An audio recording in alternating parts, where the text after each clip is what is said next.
আব্দুল কাদের মোল্লা যেদিন ওনাকে ফাঁসি দেওয়া হয়, জামাত নেতা, তো আমার মনে হচ্ছিল যে একজন মানুষ, তাকে কোনো অপরাধ ছাড়া জুডিশিয়াল কিলিংয়ের মাধ্যমে ফাঁসি দেওয়া হচ্ছে, এবং তার ছেলেরা, তার মেয়ে, তার পরিবার কিভাবে একটা ফাইল নিয়ে একা।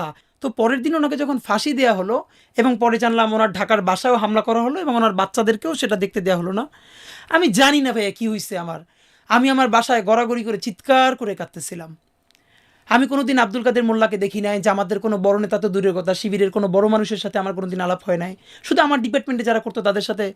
আমি চিৎকার করে গড়াগড়ি করে কাঁদতেছিলাম। আমার মনে হইতেছিল যে আমার অতি পরিচিত একজন মানুষ, যে মাজলুম, তারে আমাদের সামনে বসে, এখানে আমার বাসার পাশে কোর্ট, আমার বাসা রামপুরা, এখান থেকে এত কাছে, তারে ফাঁসি দেওয়া হইলো কোটি কোটি মানুষের সামনে, আমরা দেখতেছি, কিন্তু কেউ কিছু বলতে পারতেছে না।